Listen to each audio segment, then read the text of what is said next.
with Niraj and Michelle. They'll introduce themselves in a second, but if you're here and you see us and you're part of this conversation, we encourage you to comment below. Let us know where you're chiming in from, because we are global. I'm in Canada, someone else in the US or UK, the other one's in Australia. So that's, I think, to me, very, very epic.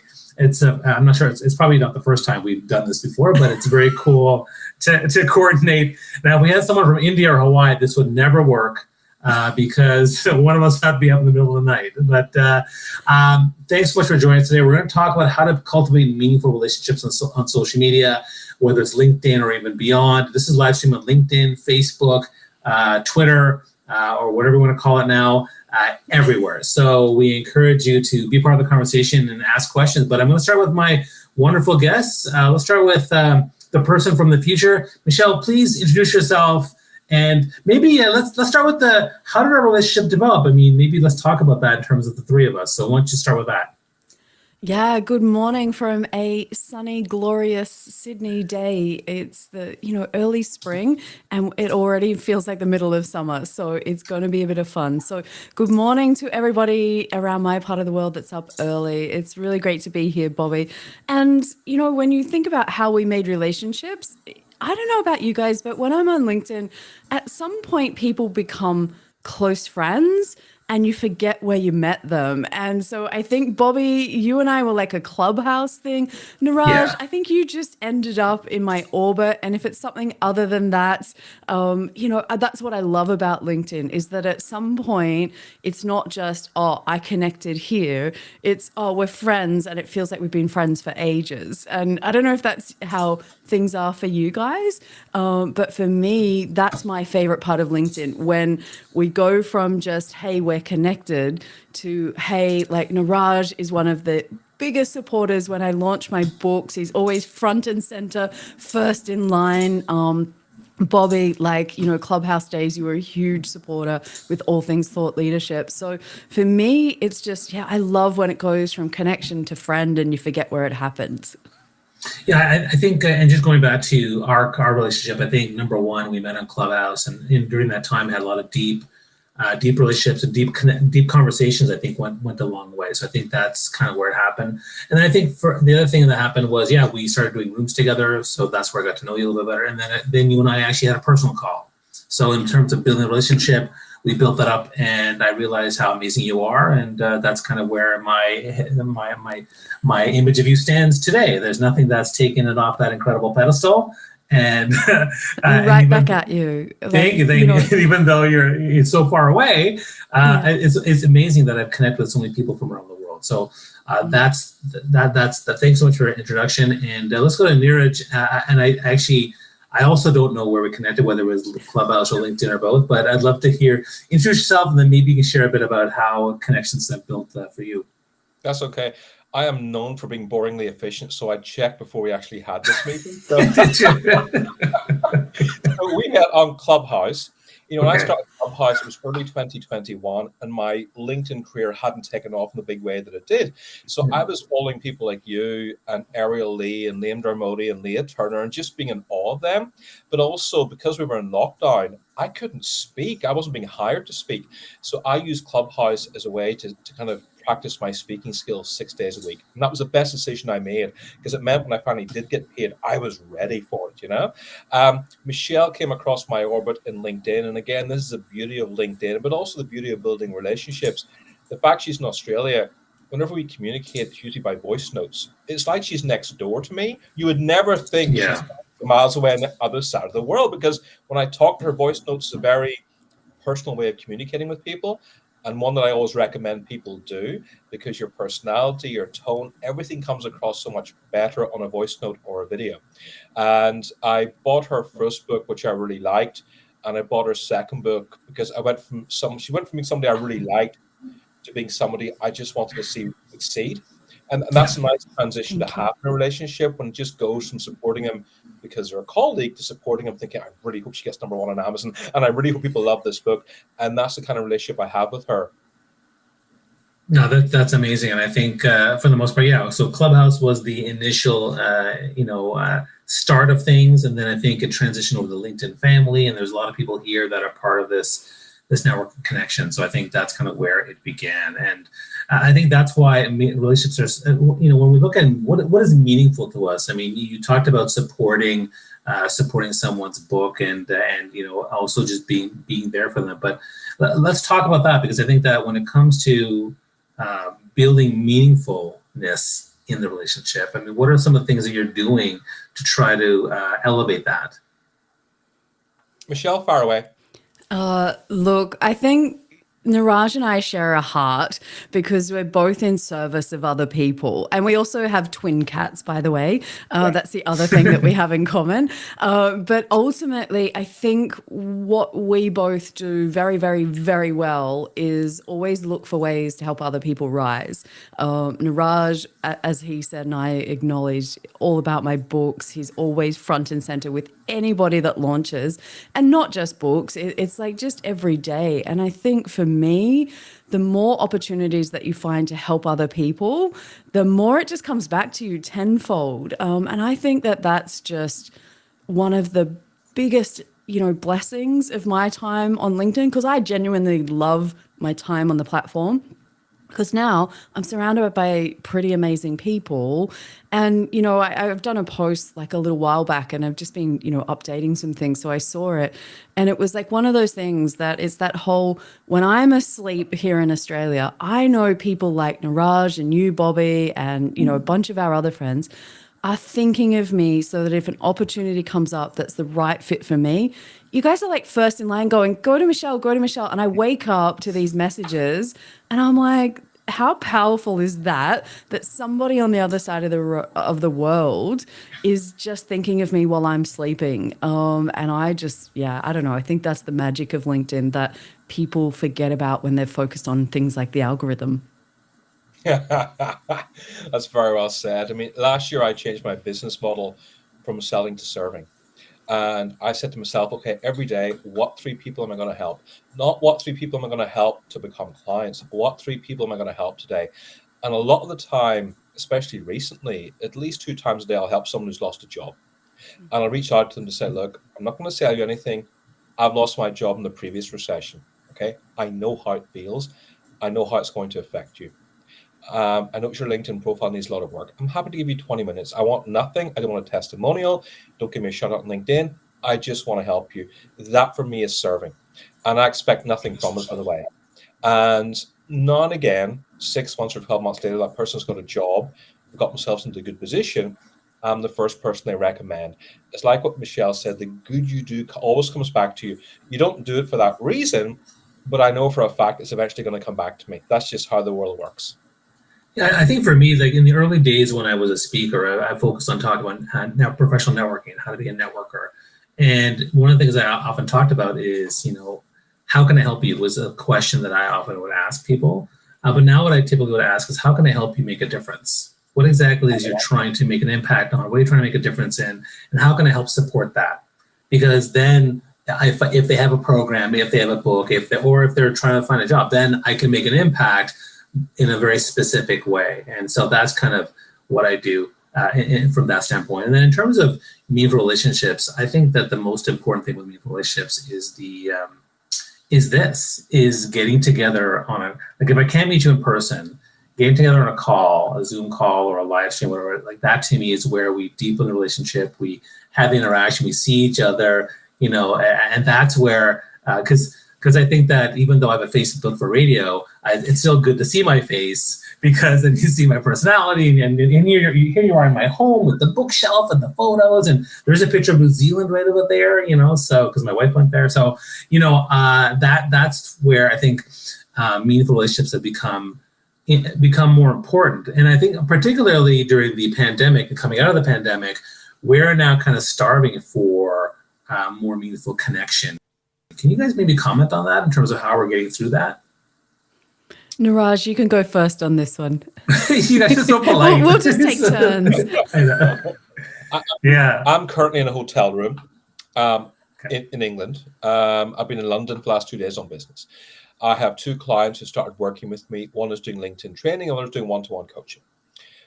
And it was over Zoom. I made the effort to come to London I wrote actually the post about it earlier today, 90 minutes to the airport, 1 hour through the airport, just over 1 hour for the flight, and another 1 hour on trains in the underground. And by the way, hotels in London are very expensive. And I made that decision because I wanted to see the clients face to face, not just over Zoom, because you have a different relationship with when you do business with anybody face to face, or you meet people face to face. And while I'm here, I'm catching up with my other clients who I work with on Zoom face to face. I'm catching up with LinkedIn connections face to face. Tomorrow morning, I'm at LinkedIn headquarters in London, in Farringdon, face to face. So making an effort, and I let people know I make this effort because it's huge financial investment and a huge time investment. So you want to build relationships, think long term, and also think of giving massive value to people, because that makes a huge difference.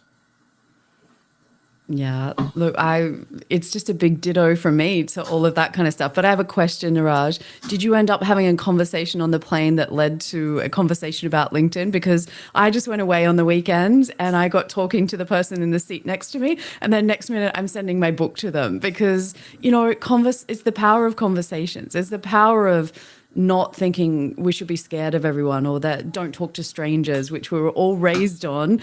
And so for me, I think, I'm so grateful that I spent 20 years in B2B sales, because I'll have a conversation with anyone. And I think when you get to do it face to face and make that effort, it just recharges my batteries. Now, I am an extrovert, so I know that there's probably some introverts out there that are like cringing, going, no. But, at the same time, I think everybody needs that face to face time again. And that's something that I've noticed my whole world for connecting and networking for the last few years has been on Zoom, has been, in conversations like this.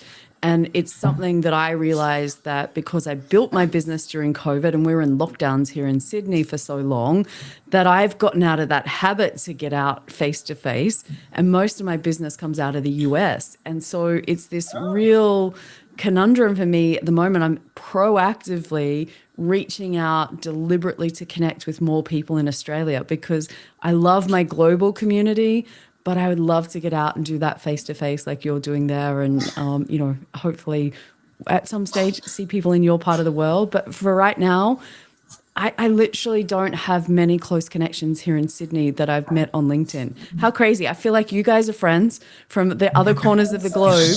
But locally, would I go and have coffee with anyone on LinkedIn? There's not too many relative to what's out there. So I think what you're doing is fabulous. It's so funny. Great minds think alike. My clients are worldwide. They're London, Europe, and North America. And locally, I know people in Northern Ireland, but I want to do more business locally because people here don't use LinkedIn properly. The word sales makes them cringe. It makes them deeply uncomfortable. And a lot of people here openly admit they just make it up as they go along. They'd rather make it up as they go along than spend money learning how to use LinkedIn. I mean, really, it's that bad. So, I do make a lot of effort locally to try to educate people.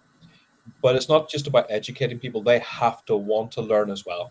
And what I find locally in Northern Ireland, a lot of people stay local and work local. And that's absolutely fine if that's what you want to do. It's not what I want to do. I was lucky. I spent 23 years working in corporate London. And the last 5 years, I traveled the worldwide doing shipping events. So I know what it's like doing business in South Korea, the Middle East. Australia, sadly, was through WebEx in those days. Not even Zoom, it was WebEx. But I went to North America and doing the East Coast and West Coast trip. I know the value of having clients worldwide. You pick up so much. You learn so much about people. You learn so much about business. People in New York are very different to people in California, who are very different to people in Texas, who are very different to people in Florida, who are very different to people in Georgia. I mean, 5 different parts of America, and they all sell differently, And So not to mention those time zones. Yeah. 5 different time zones. Oh yeah, the time. Yeah, well, yeah, Canada's a very big country too, so we have lots of time zones, so it gets to be an interesting thing. I want to mention that during the pandemic, I became a bit of a recluse. I was, before the pandemic, I was a flaming extrovert, 100% extrovert according to Myers-Briggs. And when I came out of it, I actually had a hard time. I wasn't as good. I wasn't as extrovert as I used to be. And I remember visiting. We went to Vancouver to visit my in-laws for the first time in 2 years, and I was visiting a bunch of friends. And after a while, I kind of was exhausted on my mother-in-law's sofa, and my wife's like, "What's wrong?" I'm like, "I don't know, I'm just tired from all this visiting." And she's like, "This is what it's like for us introverts. Now you get it." And I'm like, "Oh, is that what that is? Okay." Like, so I guess my question is, I mean, do you still have you felt that way in terms of in getting back to things, or like how's that? Because I also agree, I don't have very many people in Toronto that I hang out with on a regular basis. I saw my best friend. I saw her the first time in 4 months when we went to a movie together. But generally speaking, I'm usually on these calls, or I'm on the calls with the Thought Leadership Brand Club, or I'm on calls with the LinkedIn Mastery Rooms. Like that's what those are my friends. And so, I think I'm still struggling to get back into the real world and doing more of those connections. I'm 100% that. So I actually found it really weird. So as I said, 20 years in B2B sales. So I was the person that was out and about visiting people face to face. That was my role. 5 days a week, 9 to 5, get out there and see as many people as possible. And I loved it. And then the biggest risk that I identified when I set up my own business was that I would get lonely. Like that, we looked at all the pros, huge list of pros. And then the one really big con was that I would freak out being home alone and not working with other people. And it was hard. I'm not going to lie. That's why I ended up with the COVID cat, because I was like, I can't sit at home by myself and do this. Like I'm going crazy. But then after a while, I got used to it. And then I remember being invited to an event that was out. And I've never, ever, ever suffered, like, I'm going to call it anxiety because I don't even have a name for it. My stomach was turning. I was like, freaking out, going, oh my God, I'm going out. I'm going to meet people. How do I do this? I can't remember. What will they think of me? Oh my God, what will I wear? Like, and my brain went into a place that I was really not familiar with, and it was not comfortable. And I was like, I don't know if I can do this. Like I was literally thinking about not going out to the event. As it turns out, I went and it was fine. But yeah, that anxiety before I went the first time, it was yuck. So I really feel for people who go through that regularly. Like, I have a different level of empathy for that now. But, what I can say is it was definitely worth the effort. But yeah, I was scared. I was literally really anxious. And so I can only imagine, like I said, what it's like for people who don't enjoy going to events, don't enjoy networking.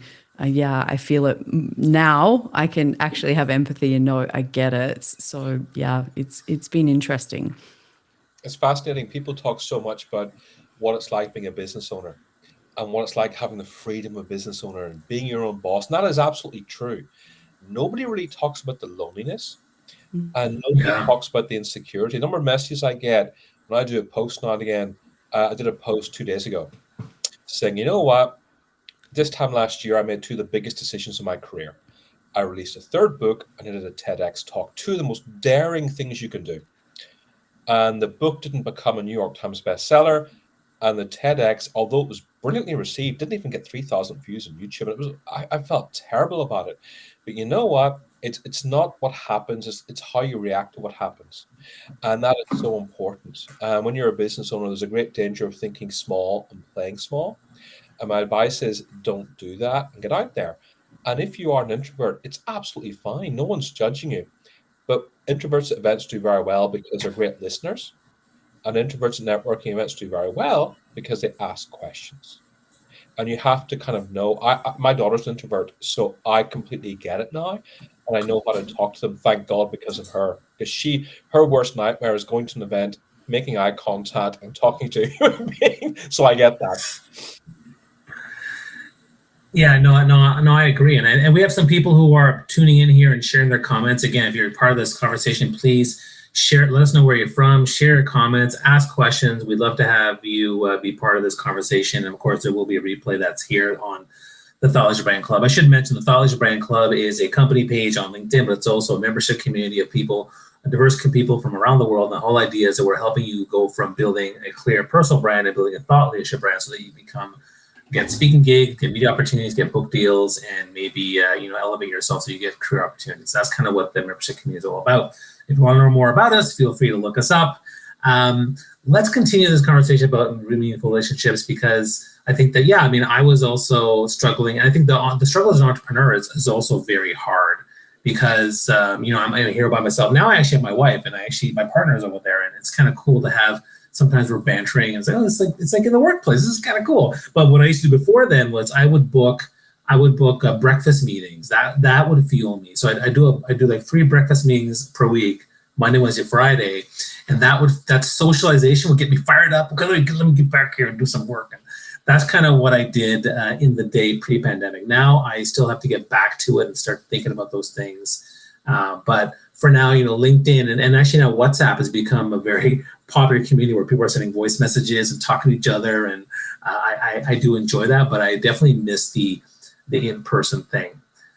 I want to transition though into, because both of you have done a really good job of building relationships, and it's part of your business. So maybe you can talk a bit more about, why it's so important to build them, and maybe give some advice to those who are struggling to build relationships, particularly from both digital or in person. And we'll start with you, Niraj. I'm going to start with you. Okay.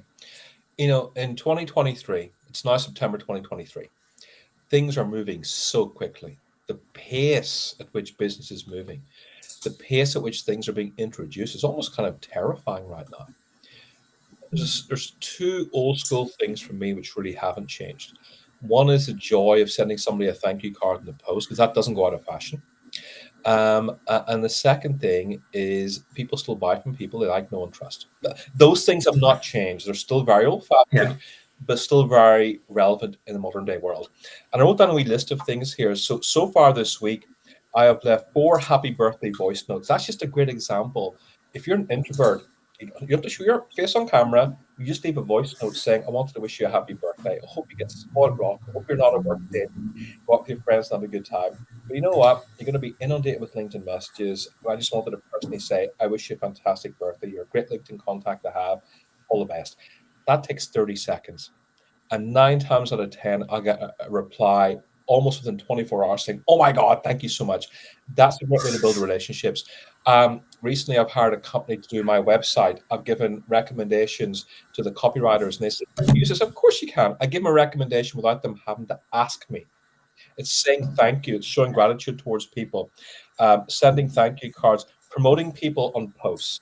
My post today, I didn't just say, here I am away on business, go see your clients. Of course I did.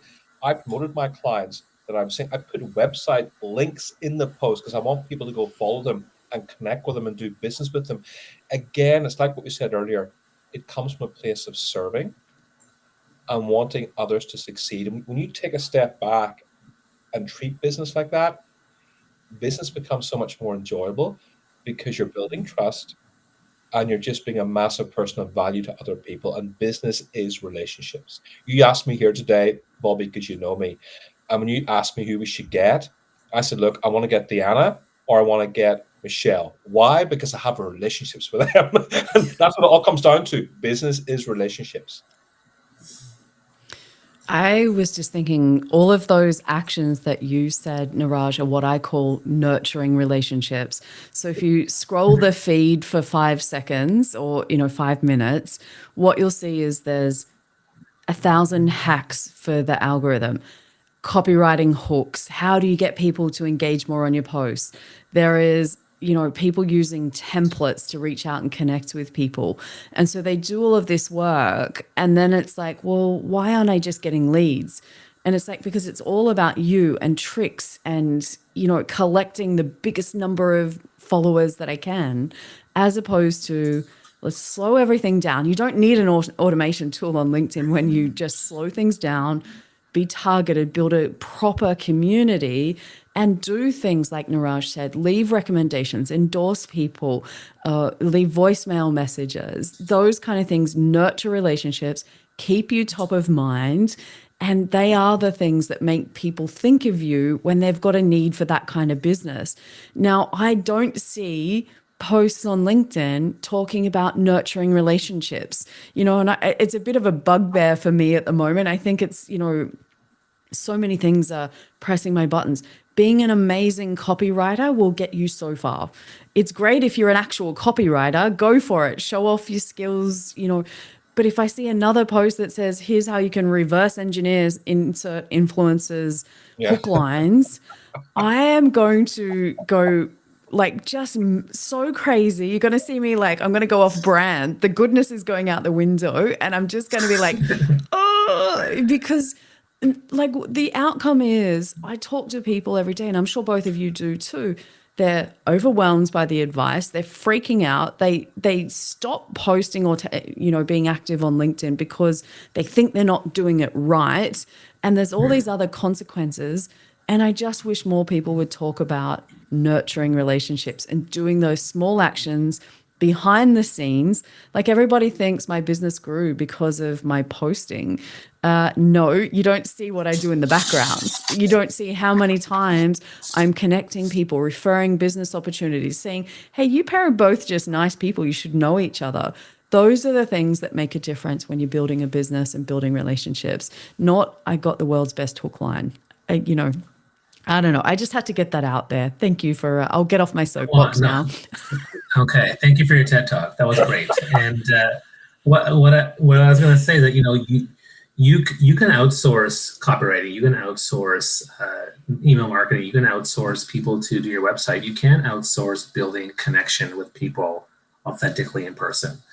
Someone else can't do that for me. I do it myself. And that's why it's so important to invest in that to make it, because, and one of the things I believe in is every person's a bridge to someone or something else. You never know if you don't actually build those bridges, they can lead to so many different things. And that's why investing in relationships. And that's why when I first started as a speaker, now almost 19 years ago, the first thing I talked about was networking and building those relationships in person as well as online. And I think that it's still there. Like it helps our business, it helps our career, it helps our brand, even helps in our personal relationships. Because when I focus on being a better connector, a better supporter, or to your point, being a better service, that helps everywhere. It helps being a parent to my kids. It helps being a friend to you guys and other people. It helps with everything that I'm trying, even my parents, who are aging and trying to support them. And all that stuff goes a long way. So for me, working on that, can make me a better everything. And so that's why I do love it so much. And, go ahead. If you want to take this another way, you totally can. I don't have to lead the questions. I think it would stamp out the connect and pitch problem that we have on LinkedIn. It's become so bad that most people are like this and really defensive before the good guys even try and send something out. And this is what I say at my clients. We're not at zero trust. We're at minuses because of all the bad actors that are on LinkedIn that are just doing things at volume. And I don't always blame the individual, because I think there's always a KPI sitting behind it when you work for someone else that encourages that poor behavior. But I always notice that there's maybe messages on how to connect, but no templates for what do you do after that, which is why I think we end up so off track. And so, for me, it's just, slowing things down, I think, is the answer. Just take that pressure off yourself about big numbers and, oh my God, that person's got more followers than me. Yep, they do. Like, yep, no big deal. Like, you guys got more than me. So what? Doesn't mean anything. But I've found a lot of new people on the platform just really overwhelmed right now. And I think that's why I'm so passionate about this topic. And I know you both would be as well, because we want people to have a voice, everybody, not just the loudest people in the room. And slowing things down. Just one thing that happened yesterday to me, which I think is quite very timely, is returning favors to people. Someone does something good to you, you should always something back to that person in return. So 5 years, when I said just over 5.5 years, I set my business up. And if anybody had ever told me how difficult it would be to set a business up, I probably wouldn't have done it. So I'm glad nobody did. Me neither. I wouldn't have done. Hardest thing I've ever done, hands down. I mean, it was just, I thought 23 years in London, got a best-selling book, I'm going to crush it. And it was so difficult my first year. And I was thinking back, I left a voice note for a lady called Julie Futcher, who's a sales trainer. And 5 months into the business, I met her. I was struggling. She took me up for some pancakes locally. Anybody who takes me maple syrup and pancakes is pretty much going to be a friend for life. And I saw her speak at an event. She was just very kind, just give me some advice and guiding me in the right direction.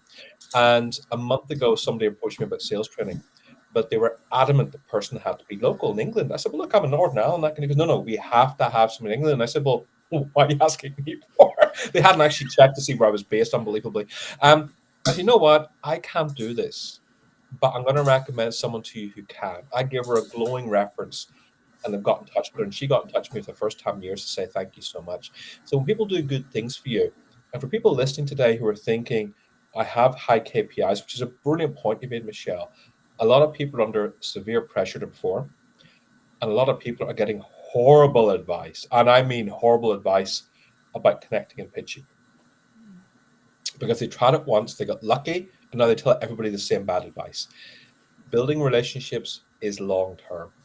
I returned a favor to somebody from 5 years ago today, but I never forgot that kindness. People don't forget kindness. They really don't. I've had people I've helped get jobs by introducing them to recruitment consultancies. And about 2 years later, after they got the job, they've been promoted and they hired me 2 years later because they never forgot my kindness. They never forgot the fact I introduced them to a recruitment. That was all I did. I didn't say hire this person. I didn't say this. I just introduced them saying, look, you're going through a tough time right now. Here's some ideas. When I see people struggling mentally, again, I suffered mental health problems going to lockdown. I reach out to them with advice and I have a 15, 20-minute call. I ask for nothing. People never forget kindness. So please think long term. Please put others first and understand business is relationships. And if you do that, you'll be amazed in the next 3 to 6 months how your business goes, whether you're a business owner or whether you're working for somebody else. I want to add 2 comments to what you said, which is great. So the first thing that came to my mind is in the early days, again, of me speaking about networking, and I want to talk about in-person events too, because we're talking about digital, but we're also talking about in-person. One of the big things I tried to help people with, you mentioned, Michelle, about the nurturing things. One of the things I help people with is to be memorable. What can you do to be memorable? So asking the question, how can I help you make a difference, is great. To asking them questions, investing in their story, being vulnerable, following up with action to support somebody, all the card, thank you cards, all that kind of stuff is a way for you to be memorable. And I think that's a really great way to nurture and build that relationship. The other thing I wanted to comment on is, you guys talk about LinkedIn, but I'm a big multi-platform content guy. So, digital, when we say building meaningful relationships on social media today, I want to address the culture of LinkedIn and the, oh my God, spam. Yes, I find that, to be honest, I have far greater success and reach with direct messages on Instagram and Twitter than I do on LinkedIn. Typically with LinkedIn, what happens is a smaller percentage respond, even my first connections. And then even when they're people I don't know as well or just recently met, they get really apprehensive about what you're going to say. But when I do it on Instagram, I can start a conversation way easier there or on Twitter. And then what happens is I say, come back to LinkedIn and connect with me. So, there is a culture thing with LinkedIn where it is hard to start conversations. People are very apprehensive on there about the pitch slap, as they call it. I kind of want to see, and I know you guys are both LinkedIn advocates, but I do want to address that I'm using other platforms. In particular, I use a trio of Instagram, Twitter, and LinkedIn. And even though people say Twitter is crazy and is a bonfire with Elon Musk, the truth is there are myself and other people who are doing business there and are making great connections because you can access a lot of people. I want to ask your thoughts on, are you doing anything elsewhere? And if so, how do you integrate that with LinkedIn as your primary platform? This is an interesting point you made. I'm a great believer in testing. So I spent a lot of money hiring Facebook experts to do advertising on my behalf. And I've tried it on 4 occasions on Facebook tests, Facebook challenges. It has never worked for me. So now I just use Facebook for just keeping in touch with friends and family worldwide. Me too. With Twitter, I get nothing out of it, never have done. On Instagram, again, I hired an expert 2 years ago in Canada. And he's got about 230,000 followers on Instagram. And after 3 months of working with him, I went from having 555 followers to having 557 followers. You can pay me next time. I could guarantee that. Literally, I have my friend who's just graduated Niraj. Who the hell is this guy's terrible? I know he's terrible, but he's so successful. He's so well known, and he's a multi-millionaire, very rich guy. But he couldn't make it work because I kept saying LinkedIn's my platform. So I've tried other platforms because I do think it's important to try things. But for me, I do believe multi-platform. LinkedIn is only 30% of my revenue. The rest of my business comes from speaking at events, which is very important. My newsletter, which is very important. My books, I'll get inquiries now and again. And then, of course, referrals is huge. Asking my clients, what was the experience like working with me? Did I deliver everything I promised? Did I over-deliver to you? Oh, wonderful. Look, I'm sure you know referrals are so important for small business owners. Who in your network do you think could benefit from my experience and my knowledge? And that for me is, I call it multi-platform selling, or multi-platform networking or multi-platform relationships. But for me, the mistake, I will never rely on LinkedIn ever again, because in lockdown, all I was a sales trainer, and that disappeared. I lost everything. Now I always have a few different streams going. That's like a safety net for me. And that's just me personally. But when I recommend it to other people, they tend to like that. It tends to work well for them. See, for me, I'm also a tester. So LinkedIn has always been my favorite platform for 9 years, even when I worked for other people before it was my business. When I set my business up, then I saw somebody's piece of advice that said, don't have all your eggs in one basket. So I went and connected on Twitter and Instagram. And this is around Clubhouse time when they were sending traffic that way. And I hated it. I literally hated both of those platforms with a passion. And every time I went on there, I was like, I don't know what I'm doing. I don't want to know what I'm doing. And, I got some trolling and stuff on X or Twitter or whatever you guys call it these days. Instagram, I'm like, yeah, look, I get it, but it's still not my thing. So what I actually did is I made a decision to pare it all back, because what I found was I couldn't keep up with everything. For the level of what I had to do to build a business, it was just not feasible. Now, what I've done in that time is also I've got 2 podcasts and also a YouTube channel. So I do have other platforms other than LinkedIn. And why did I pick those? It was purely and simply, my podcast first started because Michelle Griffin told me I should have one. And I was like, okay, whatever. So not a good strategy. Just even though she's amazing and it's good for your personal brand, don't do it just because of that, is my handy tip. But the reason that I did like that and YouTube is because my content that I put so much effort into would last longer and not disappear down a feed. And so they were more searchable. I wanted to build up more long form, because I absolutely love long form content. I love to be able to kind of get my thoughts out there and have conversations with people to do the same. But yeah, so for me personally, I stayed away from more the other traditional socials and just focused on building my business, getting that right. And I think, I probably need another year before I start exploring some of those other ones. And thank you for whoever that is that's said my hair, I'm having a good hair day. That is the beauty of jumping straight out the shower and straight on camera. So thank you. There's nothing out of place. And can I just say, just in case there was, I have my comb ready. But yeah, I'm sure Niraj has a comb too ready as well. Yes. So that's me, and I think that's the thing. Everybody's got to find what works for them, and there isn't a one size fits all. People always ask me, oh, what should I do? I don't know. I literally can't tell you what you should do, because there's things that I love that you'll hate, and vice versa.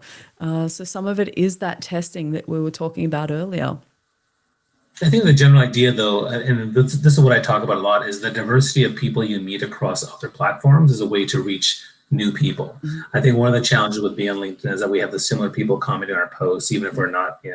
And there's people in engagement pods, but even if you're not, you still have the people that love your stuff. And then how do we get new people to see it? So that's typically the reason why I do it. But I also think that, for example, if you're a prolific video person, I know Joel Lalji, for example, he loves videos. He's doing TikTok, and now his business is he said he's doing better business on TikTok than he is LinkedIn.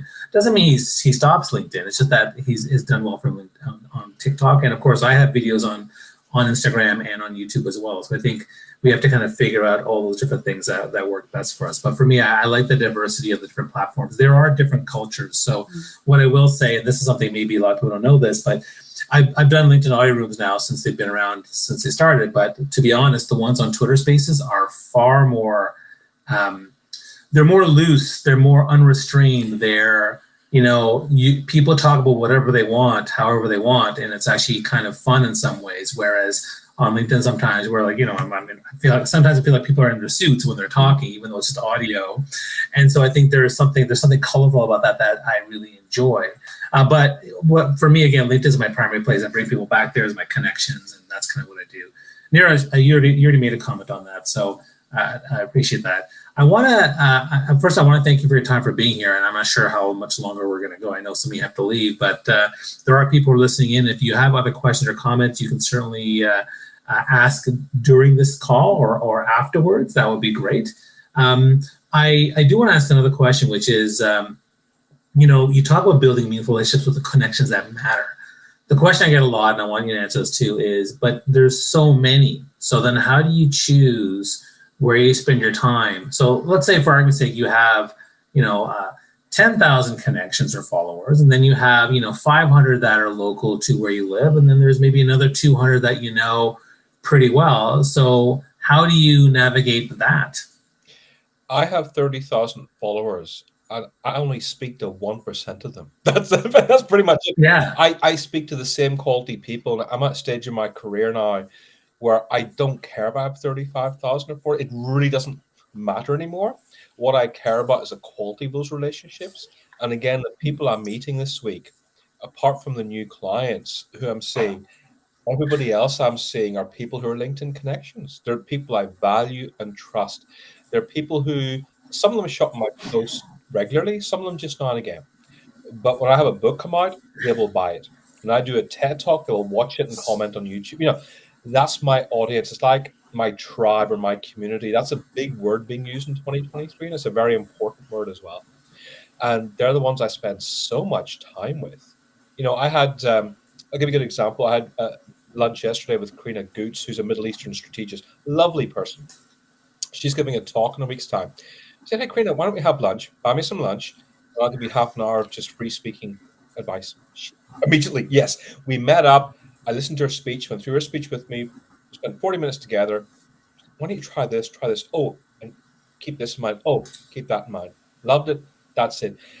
That's the kind of value I like giving to my network. So for me, it's the quality, it's the quality, it's the quality, it's the quality. That will always mean more to me, having 300 people that I speak to every month, as opposed to, say, having 1,000 who I speak to just casually. I have to admit that as a business owner, I'm still figuring this stuff out, because year one, while I was just trying to figure out, oh my God, I own my own business, what is going on here? And just building, I don't know, becoming, how do I do invoicing? How do I do this? So the first year was a blur. Second year was like, I don't know, I don't really like what I did in the first year. I refined my products. Third year that I'm in now is Operation Rebrand. So that's, really consuming me. But what I've realized recently is that I feel like I'm stuck in an echo chamber, which is the words we use for seeing the same people and the same stuff. And it feels a bit monotonous to me, which means that I haven't been doing the right work that I know I should to find new people proactively. So the search bar is the most underrated feature of LinkedIn that nobody talks about because it's not cool. But I've literally gone through and I'm proactively making sure that I reach out and connect to new people. Now, I haven't been doing that for too long, probably 2 years properly. Whereas when I came from the beauty industry and I was working for somebody else, I was blinkers on anyone that's in this industry. I want to know them all. And I feel like as a business owner and a LinkedIn trainer, I can work with anyone and everyone, especially if they're on LinkedIn. There's all different ways that I work with people. But that's also kind of slowed me down from who do I look for, like, because, and we talk about things like niches, like that's a cool word, but at the same time, that's what focuses you. And when I say B2B, that's huge. So for me, I'm going through this, okay, who is it and what is it that I want to go after? And what kinds of conversations do I want? And what interesting guests can I have on the podcast? And different conversations, and making myself put the time aside to make that happen, which, hands up, it's just something that fell down the priority list while everything else was going on. But yeah, I'm kind of looking forward to, sometimes you just over time you move into a different circle, and those circles are amazing for that, reason, season, lifetime. I think that's what happens on LinkedIn. One day you're kind of in one circle and the next minute it's in another circle. And I love that because you never lose the original one, but you maybe just don't hang out with them as much. And so, yeah, I'm having an interesting kind of time on LinkedIn myself, where I'm just going back to probably what my B2B sales career taught me, is being proactive, going out looking for what I want, being targeted. And yeah, I'm looking forward to, I won't see the results of this work for probably 3 months until people start to get to know me more. So right now it feels a bit like, is this a useful, way that I should be using my time? But yeah, I'll let you guys know in a few months. Well, I'll tell you what I do, which is, I look at the amount of time I have, the connections I have. And so there's a certain amount that I allocate for targeted business, right? So there's people that may be good leads where I want to nurture those things, and I have those. But then I also have other connections that there's different groups. There's a group that I want to learn from. So those are people that I network with as well. There's another group that that when they're actually commenting or responding, I'm very responsive. So when people are responsive, yes, I definitely sit. When that's a priority. If someone sends me a DM, I'll respond to that right away. So that can be something as well. And the other group is actually the ones that nurture me, that support me, my community. So because you can't ignore any of those, you have to keep learning and having a support community. So what I do is I allocate my time for all the different things, because you have to be mindful that I can't be always on business. I can't always just be with my besties and not building my business. So what I do is I kind of allocate the time for those different things. And then, of course, the other 20% is for when people just show up out of nowhere. And then the last thing, of course, is your friends and family. I mean, obviously, you want to spend time off the platforms. To me, like, the biggest advice I can give every single one of you is that while social media is an amazing way to amplify your reach and amplify your connections and build some really great ways to connect with people, being offline and going out there is completely something that people don't understand. And I'm a huge parenting advocate. My kids are 12 and 15, and they don't have a smartphone, and all their friends do. Wow. And it's a big thing that I've been advocating for, because I've read the science, I've read the data. It's really, really bad, and not just for the grown-ups. So if kids, imagine how kids can handle this stuff. So for me, I'm very and I see people on LinkedIn and other platforms on all weekends, like, guys, go take a walk, man. So I would say that if you want to cultivate meaningful relationships, cultivate a really meaningful relationship with yourself by getting offline, going to nature, talking to people, and just hanging out. That to me is so, so important. I think I should just say that. That's a really important to say. I only post 4 days a week on LinkedIn. I don't post 7 days a week. I know people who do, and a lot suffer from mental health problems. You won't know about it publicly, but I know about it privately. Not all of them, but I know quite a few that do. Because getting the numbers and the exposure is big for them. Getting the followers is big. But I'll tell you what, your mental health is way more important. Your sanity is more important. I really respect what you do with your kids. I've seen the damage it does to my nephews. Literally addicted to their phone. They do homework. Totally. And they'll lie on the sofa when they come home from work for 3 hours and just watch YouTube like this. It's just incredible. Saturday's my day of switching off. I rarely post at the weekend. Maybe once a month, but very rarely. And that's important. 4 times a week I post, and I have a business on LinkedIn. So it's important to mention that. Yeah, and speaking of which, we're kind of at the end of a call. I want to respect your time. I appreciate you being here. But maybe, Michelle, can you tell us, everybody, what you're working on and how we can support you and how we can help you make a difference? Yay, networking. Right? Look, I am up to my eyeballs in Operation Rebrand, which for those of you who are new to me, essentially, I started my business not thinking I was going to be selling chemicals and ingredients into the beauty industry, not being a LinkedIn trainer that helps businesses to grow. So, going through this rebrand process is quite cathartic. In some ways, you realize how far you've come. And I just did a post yesterday that shows people my first video versus how you see me here today, and a lot of my other content. So it's been a brilliant process to go through that. If you just start and you keep practicing over time, it's just light years ahead if you just put the effort in. So if anyone needs any help with how do you grow a business using LinkedIn, reach out. I'd love to have those kind of conversations. Thanks, Michelle. Niraj? Q4 is just around the corner, and this is the busiest time of year for most people. And even though LinkedIn's a big part of what I do, it's a huge part, Q4 is mainly about sales and next year. And if you're struggling with sales, if you're struggling with overcoming objections, if you're struggling with clients ghosting you, and if you're struggling to get responses on emails, please send me a DM. And most importantly, please don't ask me to work for free. That's all I have to say. Me neither. Awesome. And I want to mention, the reason why we're doing this, I always talk about thought leadership. So the way I've done these live streams is that I have a model for thought leadership, and the foundation is mindset and confidence, which we did a live stream on in August. The other part is digital presence, and content strategy, which I did with Liam and Ariel. And the other part was building relationships, which is why I brought you two amazing people to it. And next month, we're going to talk about storytelling, speaking, and TEDx talks. I'm bringing in two people who've done more TEDx's than I have. So 5-time TEDx speaker meets an 8-time TEDx speaker and a 9-time TEDx speaker. We're going to talk about storytelling and communication. So that's kind of what these live streams are for. If you like this stream, feel free to share with your network. Follow Niraj and Michelle, please. And of course, the Thought Leaders Brand Club is a membership community. If you want to know more about it, feel free to DM me.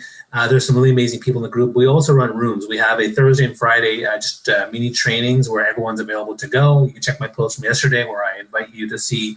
We have 2 speakers coming in.